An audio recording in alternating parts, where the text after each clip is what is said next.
पन्हाळा तालुक्यातील करंजफेड फाटा ते करंजफेड या 3 किलोमीटर रस्त्याची खड्ड्यांमुळे दुरवस्था झाली होती।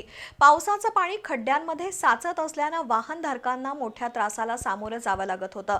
या समस्येची दखल घेत करंजफेडमधील वरदा पाटील या 5वीतील चिमुकलीनं सामाजिक बांधिलकी जपत आपल्या वाढदिवसाचा खर्च रस्त्याच्या दुरुस्तीसाठी वापरून खड्डे भरले।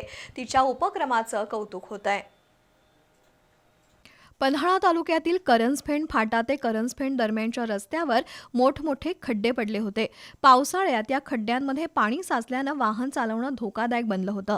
या मार्गावरून कोतोली, कळे, बाजारभोगा परिसरातील नागरिक मोठ्या प्रमाणात बांबवडे आणि मलकापूरकडे ये-जा करतात। त्यामुळे या रस्त्यावर नेहमीच वाहनांची वर्दळ असते। रस्त्याची ही समस्या लक्षात घेऊन बी-न्यूजचे पन्हाळा तालुका प्रतिनिधी विक्रम पाटील यांची 5वीत शिकणारी कन्या वरदा पाटील हिनं आपल्या वाढदिवसाचा खर्च टाळून तो गावच्या रस्त्यावरील खड्डे भरण्यासाठी वापरावा अशी इच्छा व्यक्त केली। वरदाच्या या विचाराला प्रतिसाद देत विक्रम पाटील यांनी सहकारी मित्र प्राध्यापक राजेंद्र चौगुले, उद्योजक सागर अरंडे, प्रवीण पाटील आणि कृष्णात निकम, मारुती पाटील यांच्या सहकार्यानं रस्त्यावरील खड्डे मुरुम टाकून भरून काढले। या छोट्याशा उपक्रमातून नागरिकांना मोठा दिलासा मिळाला असून रस्त्यावरील खड्डे भरल्यानं वाहनधारकांमधून समाधान व्यक्त होतंय।